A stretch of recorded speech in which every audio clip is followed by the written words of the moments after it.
Ils ne sont plus accueillis à bras ouverts. Mais pourquoi ce revirement soudain? Est-ce une affaire politique? Un problème de sécurité? Ou quelque chose de bien plus profond? Accrochez-vous, car voici les 10 pays qui, en toute discrétion, sont en train de faire chuter le tourisme vers les États-Unis en 2025. Et le plus inquiétant dans tout ça, presque personne n'en parle. Numéro 10, le Canada. Les passages frontaliers se vident, les boutiques pour touristes ferment boutique, et les automobilistes canadiens ne traversent plus la frontière pour faire le plein d'essence à bas prix comme avant. Alors, qu'est-ce qui a bien pu se passer? Est-ce que le Canada serait en train de couper doucement les ponts touristiques avec son voisin du Sud? Demandez à ceux qui vivent à Buffalo, Détroit ou Seattle. Ils le sentent bien, quelque chose cloche. Depuis le début de l'année 2025, la venue des touristes canadiens aux États-Unis s'est effondrée de 76%.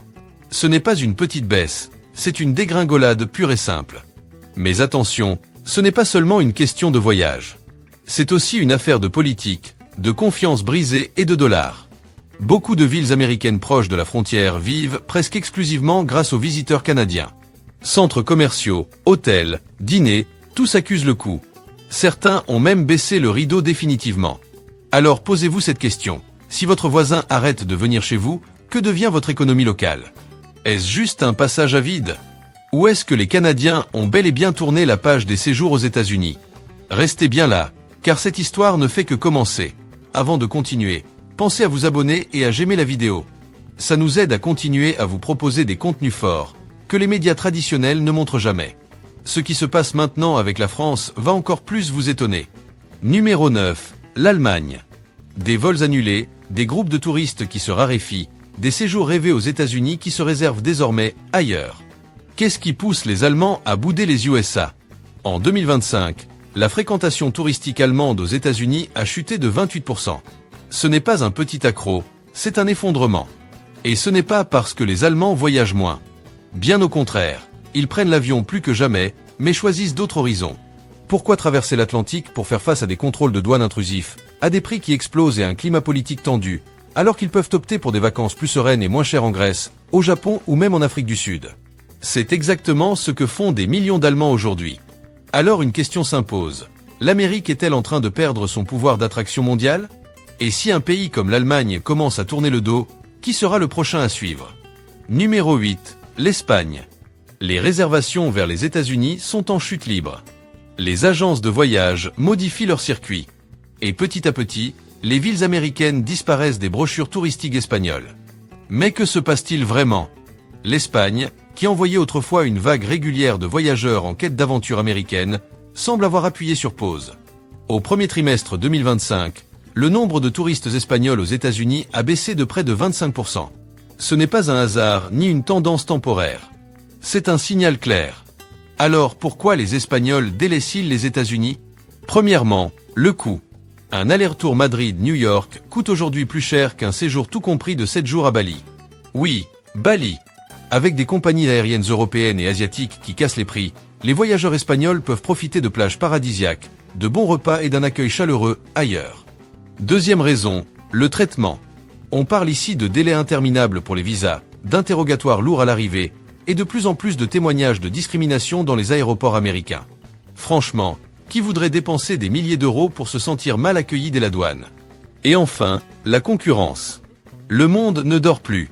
L'Espagne est désormais connectée directement à l'Amérique latine, à l'Asie du Sud-Est et à l'Afrique, avec des vols directs et abordables. Des destinations exotiques, dépaysantes, et sans tout le poids géopolitique qu'implique un voyage aux États-Unis. Mais au fond, le vrai problème, c'est peut-être que les jeunes voyageurs espagnols ne rêvent plus des États-Unis comme leurs parents le faisaient. Et ça, c'est un coup dur pour Miami, New York ou Las Vegas. Moins de touristes, c'est moins de chambres d'hôtels réservées, moins de spectacles sur Broadway, moins de voitures louées. Et ce que beaucoup ignorent, c'est que le tourisme espagnol injecte chaque année des milliards de dollars dans l'économie américaine. Donc quand cette manne disparaît, ce ne sont pas seulement les compagnies aériennes ou les guides touristiques qui trinquent, ce sont aussi les restos, les magasins et même les hôtes Airbnb. Et si l'Espagne décroche maintenant, alors qui sera le prochain à s'éloigner? Numéro 7, le Royaume-Uni. Les prix des billets d'avion explosent, des familles entières annulent leur séjour tant rêvé, et au lieu de Disneyland, les vacanciers britanniques préfèrent désormais se tourner vers Dubrovnik. Mais que s'est-il passé? Comment les visiteurs les plus fidèles des États-Unis en sont-ils venus à prendre leur distance? Autrefois au sommet du classement des pays envoyant le plus de touristes aux États-Unis, le Royaume-Uni est en train de se détacher doucement. Début 2025, la fréquentation britannique a chuté de 18%. Ce n'est pas une petite baisse, c'est un signal d'alarme.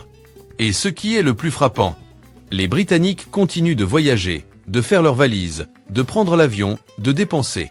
Sauf qu'ils ne le font plus, ici. Alors, pourquoi des millions d'Anglais boudent-ils les États-Unis? Voyons ça ensemble. D'abord, les coûts sont devenus insensés. Une famille de 4 personnes qui souhaite se rendre de Londres en Floride doit débourser près de 4000 livres sterling rien que pour les billets d'avion. Et ça, c'est avant même de réserver un hôtel, des billets pour les parcs ou une voiture de location. Avec ce budget, ils pourraient partir 2 fois en Grèce et s'offrir des souvenirs en prime. Ensuite, c'est le chaos aérien qui fait fuir. File d'attente interminable à la douane, jusqu'à 6 heures d'attente dans certains cas, passagers refoulés sans explication, et témoignages sur les contrôles abusifs qui circulent partout sur les réseaux britanniques. Honnêtement, qui a envie de traverser l'Atlantique pour être interrogé dès la descente de l'avion? Autre facteur majeur, le Brexit a changé la donne. Depuis leur sortie de l'Union européenne, beaucoup de Britanniques se tournent vers des destinations où les conditions de voyage se sont améliorées, avec des offres attractives et peu ou pas de formalités. L'Europe continentale, les Émirats, l'Asie du Sud-Est. Et devinez quoi? Ces destinations rivalisent pour séduire les touristes anglais, et elles réussissent. Alors, posez-vous cette question. Est-ce que les États-Unis sont devenus trop compliqués, trop chers, trop risqués pour le voyageur britannique moyen? Et si même un pays aussi attaché à la culture américaine, au sport et aux grandes villes comme New York ou Los Angeles commence à décrocher, quelles seront les conséquences pour l'avenir du tourisme américain? On parle ici de milliers de chambres d'hôtels vides, de parcs d'attractions à moitié pleins, et de villes frontalières qui, déjà en difficulté, sombrent encore un peu plus dans le calme. Le pays suivant est en train de couper les ponts, et c'est bien plus grave qu'on le pense. Numéro 6. La France. Entre les vols annulés, une montée visible du rejet des États-Unis dans l'opinion publique, et des sites de voyage français qui effacent peu à peu les destinations américaines, quelque chose de sérieux se passe. Et ce n'est pas juste un passage à vide. En 2025, le tourisme français vers les États-Unis a reculé de plus de 8%. Mais d'après les spécialistes, ce chiffre ne montre qu'une partie du tableau. Derrière les rideaux, les agences françaises réduisent déjà leurs offres vers l'Amérique. Certaines compagnies aériennes envisagent même de supprimer des liaisons. Mais pourquoi un tel retrait? Eh bien, voici le vrai choc. Les Français ne se contentent pas d'aller ailleurs, ils évitent sciemment les États-Unis. Et ça, c'est nouveau. Alors, que se cache-t-il derrière ce virage? D'abord, un sentiment de méfiance grandissant. Les médias français ne cessent de mettre en lumière les fusillades aux États-Unis, l'insécurité grandissante, et les expériences de plus en plus chaotiques dans les aéroports. Pour beaucoup de Français, atterrir à JFK ou à LAX ne ressemble plus à un rêve américain, mais à une prise de risque. Ensuite, il y a la concurrence étrangère. L'Asie et le Moyen-Orient ont lancé de vastes campagnes pour séduire les touristes européens. Le Japon, la Thaïlande, les Émirats, tous mis sur l'accueil, les services, les prix. Et ça marche. Pourquoi supporter les contrôles intrusifs américains quand, à Dubaï ou Kyoto, on vous offre un cocktail à l'arrivée, sans poser de questions? Mais il y a encore un autre élément, et pas des moindres. La France elle-même est devenue une destination touristique majeure. Avec Paris qui se prépare au JO, Marseille et Lyon en plein essor, beaucoup de Français optent pour les vacances régionales, voire européennes. Moins loin, moins cher, plus rassurant. Alors, posez-vous cette question. Que se passe-t-il quand des visiteurs aussi élégants, dépensiers et fidèles que les Français décident de ne plus venir?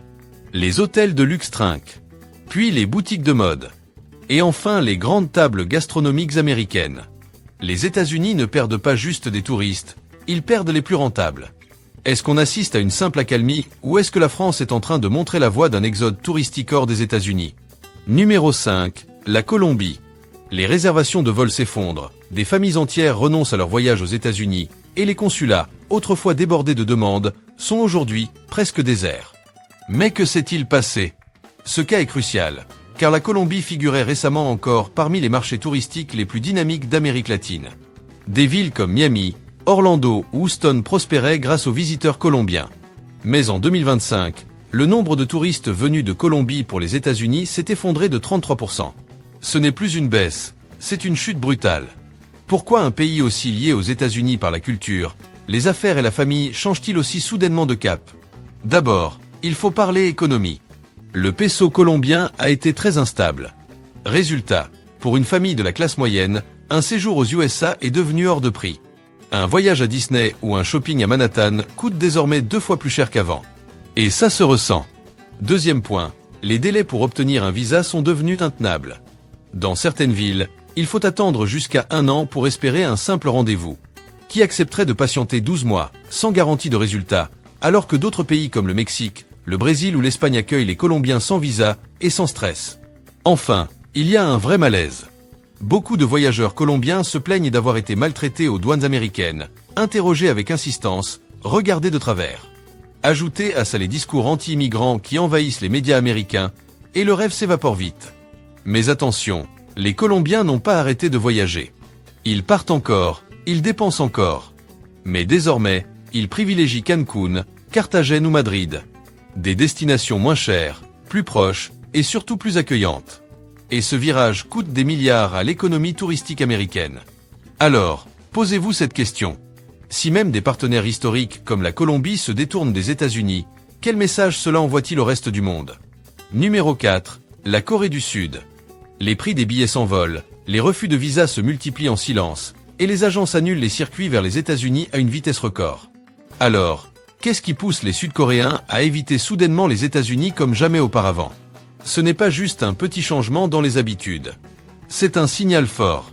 Au début de 2025, les arrivées de touristes sud-coréens aux États-Unis ont chuté de 15%, et selon les experts, la tendance s'accélère. Et si ce chiffre ne vous paraît pas énorme au premier abord, rappelez-vous que la Corée du Sud est l'un des plus gros dépensiers touristiques d'Asie, et que l'Amérique faisait autrefois partie de leur destination favorite. Alors, pourquoi ce désamour soudain? D'abord, l'accueil laisse à désirer. De plus en plus de voyageurs coréens rapportent avoir été arrêtés, questionnés, voire refoulés à la douane américaine sans explication claire. Sur les réseaux sociaux, les témoignages affluent, les vidéos se partagent en masse. Des touristes coréens humiliés à leur arrivée, traités comme des suspects au lieu d'être reçus en invités. Et forcément, ça refroidit. Qui voudrait dépenser des milliers d'euros pour se sentir malvenu dès l'atterrissage? Ensuite, il y a la question du prix. Un aller-retour entre Séoul et Los Angeles ou New York dépasse désormais les $2000. Et avec l'inflation qui frappe les hôtels et les services sur place, les touristes commencent sérieusement à se demander « Est-ce que ça vaut encore le coup ?» Mais surtout, l'élément décisif, c'est que l'Asie s'est réveillée. Des pays comme le Japon, la Thaïlande, le Vietnam ou les Philippines redoublent d'efforts pour attirer les touristes coréens. Entrée sans visa, réduction ciblée, appli traduite en coréen, complexe hôtelier à thème K-pop, tout est pensé pour les séduire. Et franchement, pourquoi s'embêter avec la paperasse américaine quand le paradis est à 4 heures de vol, sans complications? Ce qu'il faut bien comprendre ici, c'est que les Sud-Coréens sont très connectés à la culture américaine, à la mode, à la musique, au lifestyle. Alors si même eux commencent à tourner le dos, ça en dit long sur l'image que renvoie l'Amérique aujourd'hui dans le monde du voyage. Et ce que personne n'ose dire tout haut, ce n'est pas seulement une question de tourisme. C'est une question de réputation.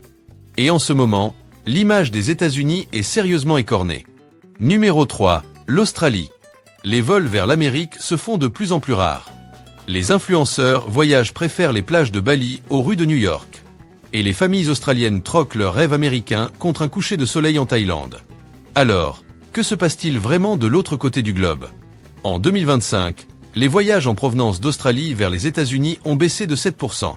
Un chiffre qui semble modeste, mais qui cache une tendance bien plus inquiétante. L'Amérique est en train de perdre, sans faire de bruit, l'un de ses partenaires touristiques les plus fidèles. Et ce n'est pas parce que les Australiens voyagent moins. Non, ils voyagent autant, voire plus. Mais ils ne choisissent plus les États-Unis. Alors, pourquoi ce désintérêt croissant? D'abord, il y a la fatigue des longs trajets. Faire Sydney-Los Angeles, c'est au minimum 14 heures de vol. Et encore, sans compter les retards, les correspondances et le décalage horaire à encaisser. Et aujourd'hui, avec des vols directs vers la Thaïlande, les Fidji, le Vietnam ou même certaines villes européennes devenues plus rapides et moins chères, le calcul est vite fait. Ensuite, le budget explose. Les Américains savent déjà que leur pays coûte cher au quotidien. Mais imaginez le coût pour un touriste étranger. Les hôtels dans des villes comme San Francisco ou New York ont vu leur prix grimper de plus de 30%. Ajoutez à ça un taux de change défavorable et des frais cachés à répétition, et vous avez des vacances qui ne rentrent plus dans le budget. Mais le plus marquant, c'est le ressenti sur place. De plus en plus d'Australiens déclarent que les États-Unis leur donnent une impression de tension, d'insécurité, voire d'hostilité. Entre les fusillades relayées dans les médias, les troubles sociaux, les douaniers suspicieux, l'ambiance n'est plus la même. Alors posons-nous la vraie question. Si même des pays anglophones, historiquement proches comme l'Australie, commencent à s'éloigner, quel visiteur restera-t-il? Parce que là, il ne s'agit plus de simples vacances, mais bien d'une crise de perception. Et quand une destination perd son attrait, c'est tout un PAN de son économie touristique qui vacille. Numéro 2. Le Mexique. Les zones frontalières se vident. Les centres commerciaux qui faisaient le plein le week-end sont désormais calmes. Les stations-service et les outlets tournent au ralenti. La réalité est brutale. Le tourisme mexicain vers les États-Unis est en chute libre, et pourtant, personne n'en parle. En 2025, les arrivées de visiteurs mexicains aux États-Unis ont plongé de plus de 23%. Et ce n'est pas un phénomène isolé. Toute la frontière sud est concernée. Alors, pourquoi tant de Mexicains évitent désormais l'Amérique? D'abord, le coût a tout changé. Avant, faire un saut aux États-Unis pour faire du shopping, c'était simple, abordable, même plaisant. Aujourd'hui, avec l'inflation qui frappe les villes américaines, les prix ont explosé. Ajoutez à cela un taux de change défavorable, et ce qui était un plaisir est devenu un luxe inabordable. Ensuite, il y a les nouvelles politiques de voyage. Des contrôles plus stricts aux frontières, des visas plus difficiles à obtenir, des douaniers plus agressifs. Les témoignages se multiplient, jusqu'à 6 heures d'attente à la frontière, pour parfois être refoulés ou traités avec méfiance. Pas de quoi donner envie de revenir. Et enfin, et c'est peut-être le plus inattendu, le Mexique lui-même est devenu une destination de rêve. Cancún, Tulum, Puerto Vallarta, ce ne sont plus seulement des lieux pour les touristes étrangers. Les Mexicains y passent désormais leurs propres vacances. Pourquoi s'embêter à aller à Miami, se faire scruter à l'arrivée, quand on peut se détendre en bord de mer chez soi, sans visa, sans stress, pour 2 fois moins cher? Ce que peu de gens savent, c'est que les touristes mexicains jouent un rôle clé dans l'économie américaine, notamment au Texas, en Arizona ou en Californie. Ils dépensent des milliards chaque année dans les magasins, restaurants, hôtels. Alors quand ils disparaissent, c'est tout un tissu économique local qui souffre. Et si cette tendance continue, est-ce que certaines petites villes américaines pourraient tout simplement s'effondrer? Numéro 1. La Chine. Vols annulés, ambassades débordées, villes américaines autrefois animées qui peinent à remplir leurs hôtels. Alors posons la question sans détour. La Chine est-elle en train de mener une désertion mondiale du tourisme américain? En 2025, les touristes chinois ne viennent plus. Et cette fois, ce n'est pas la pandémie. Ce n'est même plus seulement une question diplomatique. C'est une question d'image, de confiance et d'influence. L'Amérique a longtemps été un rêve pour des millions de voyageurs chinois. Des virées shopping à Beverly Hills, des visites de campus à Boston, des séjours haut de gamme à Las Vegas. Ils venaient prêts à dépenser. En fait, les Chinois faisaient partie des touristes les plus dépensiers au monde, injectant plus de 15 milliards de dollars chaque année dans l'économie américaine. Mais ce rêve-là est en train de s'évaporer. Pourquoi cette fuite spectaculaire? Voici ce qui se passe réellement. Premièrement, un ras-le-bol croissant. Les touristes chinois en ont assez d'attendre des mois pour obtenir un visa, d'être fouillés, questionnés, traités avec suspicion dès qu'ils posent le pied sur le sol américain. Qui accepterait de voyager 13 heures pour se faire interroger dès la douane? Deuxièmement, la Chine a changé de stratégie. En 2025, elle a ouvert ses portes à plus de 50 pays avec des accords d'exemption de visa. Résultat, plus de 20 millions de touristes internationaux ont déjà visité la Chine cette année. Le message est clair. Si vous ne voulez pas de nous, nous bâtirons notre propre empire touristique. Troisièmement, Pékin a discrètement dissuadé les voyages vers les États-Unis, décrivant le pays comme instable, dangereux et politiquement hostile. Et les citoyens chinois écoutent.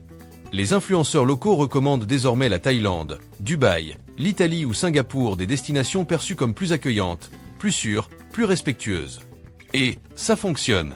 Les villes américaines comme Los Angeles, Las Vegas ou San Francisco enregistrent déjà d'énormes pertes de revenus. Les hôtels de luxe, les boutiques haut de gamme, les universités, tous ressentent le vide. Alors posons la question. Que se passe-t-il quand une superpuissance coupe volontairement le robinet de son tourisme? La chute silencieuse du tourisme aux États-Unis est déjà en marche. Et la majorité des gens ne s'en rend même pas compte. Cette vidéo vous a ouvert les yeux. Pensez à vous j'aimer, à vous abonner et à la partager autour de vous. Car la prochaine révélation pourrait bien vous concerner directement.